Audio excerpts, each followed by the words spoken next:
No pensé que una entrega más me iba a poner cara a cara con algo que me dejaría temblando por dentro. Ciudad Juárez no es cualquier lugar. Se respira tensión en cada esquina y uno aprende a no mirar demasiado, a no preguntar, a seguir derecho sin hacer ruido. Pero ese día algo me hizo frenar y casi no salgo con el alma entera. No conocía a nadie, no buscaba problemas, solo quería entregar y seguir mi ruta. Pero algo, o alguien, se cruzó en mi camino. Y si no hubiera sido por eso, por esa presencia que no sé si fue persona o algo más, tal vez no estaría contando esto. Soy trailero, me gano la vida rodando por caminos solitarios. Pero esa vez el peligro no venía del volante, venía del silencio. De lo que no se dice, de lo que se esconde. Llegué a Ciudad Juárez. Y lo que vi, no lo vas a creer. Iba atrasado sobre la Ruta Federal 16, peleando contra el viento y el reloj, cuando el GPS me sacó de mi camino habitual. Recalculando, decía una voz metálica. Pero lo que nadie te advierte es que, en Juárez, los desvíos pueden llevarte más lejos de lo que imaginas, incluso de vos mismo. Apenas crucé el puente, sentí esa pesadez en el aire.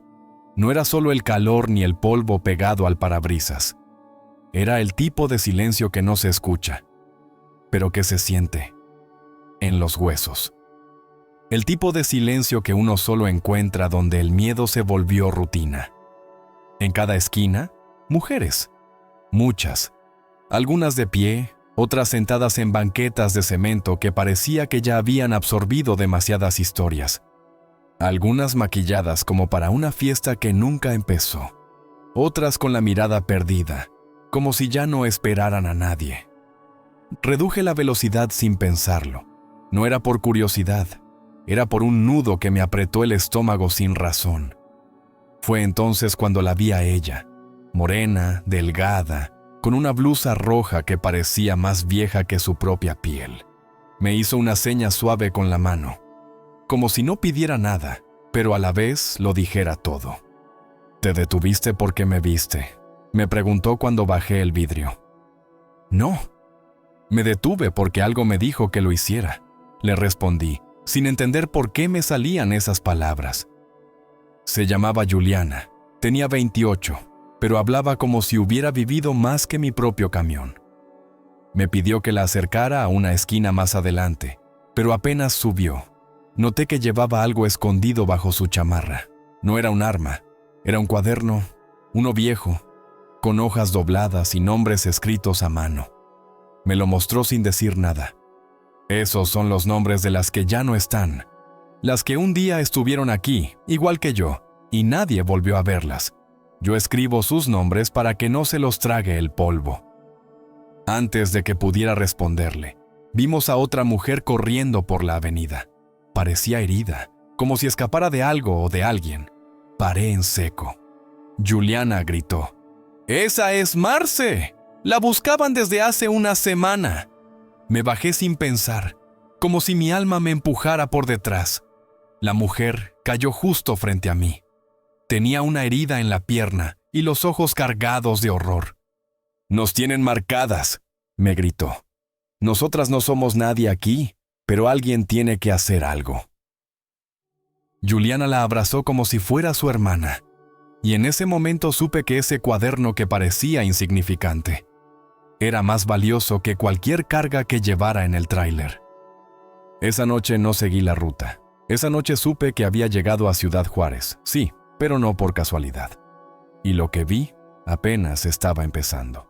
La llevamos a un puesto médico improvisado que tenían unas vecinas en una casa sin puertas, con las ventanas tapadas con mantas de colores que parecían gritar esperanza donde ya no quedaba mucha. Las mujeres se movían con rapidez, sin preguntar mucho, como si ya estuvieran entrenadas para estos casos, como si el dolor ajeno ya fuera parte de su rutina diaria. Juliana se quedó a mi lado, apretando ese cuaderno como si fuera un rosario. Me dijo que lo empezó años atrás, cuando desapareció su prima, una chica de 15 que salió a comprar tortillas y nunca regresó. Desde entonces, en cada rostro perdido veía a su sangre, y en cada nombre que anotaba, enterraba un poco del miedo que ya no la dejaba dormir. Este lugar no solo es frontera, me dijo con la voz temblorosa. Es un campo de batalla invisible. Nadie lo ve, pero está en cada casa donde falta alguien, en cada madre que busca, en cada esquina donde nos plantamos para sobrevivir. Intenté preguntar más, pero una señora mayor entró corriendo al cuarto. Tenía el rostro cansado, pero los ojos llenos de urgencia. «Traes tráiler, ¿no?», me dijo mirándome como si su vida dependiera de mi respuesta. «Necesito que saques algo de aquí. Esta noche, algo que no puede caer en manos equivocadas». Mi instinto gritaba que no, que era demasiado, que no tenía por qué involucrarme, que yo solo estaba de paso. Pero cuando vi a Marce temblar sobre ese colchón sucio, con una venda improvisada en la pierna y lágrimas que no salían, entendí que había dejado de ser un espectador, que la ruta me había traído hasta ahí por una razón que aún no comprendía. El encargo era una caja pequeña, sellada con cinta y cubierta con una manta. No pesaba mucho, pero algo en mí me decía que dentro había más que objetos. Había verdad, había historia, había peligro. Juliana insistió en acompañarme. Dijo que conocía un camino alterno para evitar retenes, porque en esta ciudad no todos los uniformes protegen. A veces, los peores están del lado de la ley. Subió a la cabina sin miedo, con una decisión en los ojos que desarmaba. Mientras el motor rugía y las luces de Juárez quedaban atrás, me mostró otra hoja del cuaderno. Era una lista con cruces marcadas. Las tachadas eran las que ya no volverían. Las otras aún tenían esperanza. «¿Por qué me estás mostrando esto?», le pregunté sin dejar de mirar el camino. Porque a veces los que más corren no son los que huyen, sino los que no quieren mirar atrás. ¿Y tú? Tú ya viste. Ya no hay vuelta atrás. No dije nada. Porque lo supe. Porque tenía razón.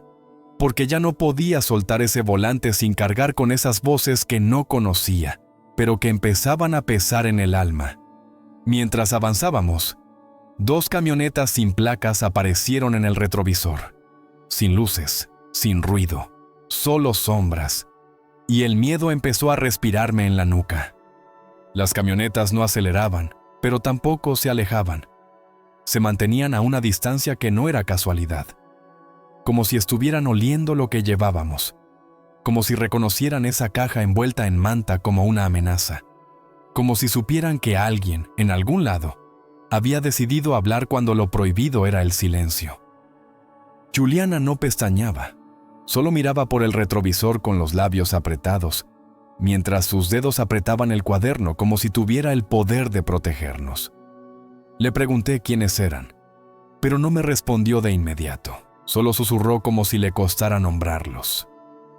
Ellos están en todos lados, no tienen uniforme pero tienen poder, no tienen cara pero manejan las rutas, los cuerpos, las palabras. En ese momento el camino se hizo más oscuro. Los postes de luz escaseaban y el GPS dejó de marcar señal como si la tecnología también tuviera miedo de avanzar por ahí. La radio se llenó de estática. Solo un murmullo lejano que parecía un rezo o una advertencia. Giramos por una terracería donde el tráiler apenas cabía. Los espejos vibraban con cada bache y las luces de las camionetas ya no estaban atrás, sino a los costados, cerrándonos como lobos. Una emboscada que no necesitaba balas todavía, porque primero jugaban con el tiempo, con la mente. «No pares, no mires, no respondas», me dijo Juliana con una calma que me heló la sangre. Como si ya lo hubiera vivido antes, como si ese camino ya lo hubiera recorrido en pesadillas. Llegamos a un puente abandonado, cubierto de grafitis que no eran arte, sino mensajes. Advertencias para los que se atreven a cruzar sin permiso. Ahí nos esperaba un hombre delgado, con una lámpara de mano y un sombrero viejo, que al vernos solo dijo: «¿La traen? Ya es tarde, pero todavía hay tiempo». Bajé la caja sin saber si estaba salvando algo, o metiéndome en un infierno ajeno. El hombre la recibió como quien recoge algo sagrado. La revisó sin abrirla, la abrazó y luego se echó a llorar. «Mi hija», dijo, y fue lo único que hizo falta para entenderlo todo. Juliana me tomó del brazo y con voz firme me explicó que adentro de esa caja no había un cuerpo, ni droga, ni dinero. Había pruebas. Pruebas de lo que muchos sabían, pero nadie se atrevía a mostrar. Grabaciones, papeles, nombres, copias escondidas durante años, protegidas por mujeres que habían pagado con su vida por intentar que alguien escuchara. Con esto, alguien puede despertar, alguien puede tener miedo, pero también alguien puede tener esperanza. El hombre nos entregó una mochila pequeña. No dijo qué había adentro. Solo me miró a los ojos y me pidió algo más valioso que el diésel o el tiempo. No dejes que te callen. Si llegaste hasta aquí, es porque algo te trajo. Y algo te está esperando. Cuando subimos de nuevo al tráiler, las camionetas ya no estaban. Como si hubieran desaparecido en la noche. Como si algo o alguien las hubiera contenido. O tal vez, como si supieran que el mensaje ya había cruzado la línea invisible. Juliana no decía nada, pero en sus ojos ya no había solo dolor. Ahora había fuego, ese que solo enciende el que decide pelear con la verdad como única arma. No dormimos esa noche, ni la siguiente, porque los que eligen ver ya no pueden cerrar los ojos. Porque en Juárez hay mujeres en cada esquina, pero también hay guerreras. Y esa madrugada, yo había conocido a dos. El amanecer nos encontró cruzando un tramo solitario al borde de las sierras, donde el sol no calentaba y el silencio tenía un eco distinto. Más espeso, más vivo. Como si cada kilómetro nos alejara del mundo que conocíamos y nos acercara a una verdad que no sabíamos cargar. Juliana abrió la mochila que nos dio aquel hombre. Dentro había cartas, fotografías, copias de denuncias con firmas borradas y huellas de manos temblorosas. Había una grabación en una vieja memoria USB con una etiqueta que decía: «Si desaparezco, que al menos alguien lo escuche». La voz en esa grabación era de una joven, dulce, firme, quebrada al mismo tiempo. Hablaba de amenazas, de policías que no patrullan, de funcionarios que miran para otro lado, de casas donde entran chicas y ya no salen, de nombres. Nombres que estaban escritos con tinta corrida, pero con una claridad que quemaba. «Ella es Brenda», me dijo Juliana mientras escuchábamos en silencio. Se grabó sabiendo que no llegaría viva al siguiente lunes, pero lo hizo igual, para que esto no muriera con ella. Me detuve al costado de un viejo paradero abandonado, y por un momento quise devolver todo. El cuaderno, la mochila, la memoria. Pero cuando miré a Juliana, entendí que eso era lo que hacían todos. Huir cuando las cosas pesan. Olvidar cuando duele demasiado. Fue entonces cuando Juliana me entregó algo inesperado. Una hoja doblada, arrugada por el tiempo. Era una carta escrita a mano, pero no estaba firmada. Era mía. Escrita por mí, hacía años. Cuando pasé por Juárez por primera vez y vi una cruz rosada al borde del camino. Aquella vez no paré, no pregunté, no quise ver. Y sin embargo, algo en mí lo escribió y lo olvidó. Y alguien, de algún modo, lo guardó. Tú ya estuviste aquí antes, aunque no lo recuerdes con claridad. Esta ciudad toca a los que puede mover y vuelve a llamarlos cuando están listos.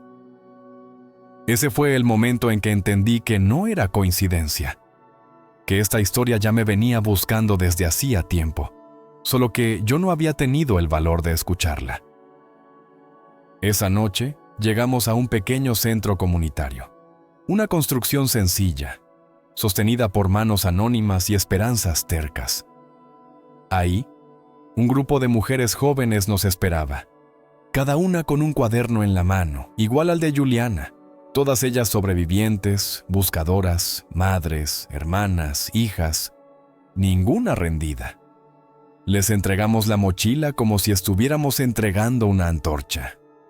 La rodearon con cuidado, la colocaron en el centro de un altar improvisado y una de ellas dijo en voz baja: «Aquí no hay tumbas, pero hay memoria, y con eso basta para que no nos maten del todo». Juliana me abrazó como se abraza a un hermano que se encuentra después de una guerra. No hablamos más, no hizo falta. En sus ojos había agradecimiento, pero también un cansancio que no se cura con descanso, sino con justicia. Cuando subí de nuevo al tráiler, con el corazón agitado y las manos temblando, vi por el retrovisor el mural pintado en la pared del centro.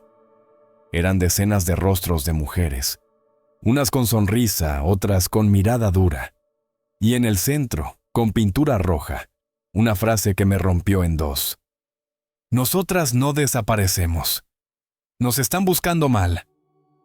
Encendí el motor, pero esta vez no para escapar, sino para seguir la ruta con otros ojos. Porque llegué a Ciudad Juárez como uno más, y me fui sabiendo que hay lugares que no se recorren con ruedas, sino con el alma. Y lo que vi, lo que viví, no lo vas a creer, pero está ahí, esperando que alguien más también se detenga.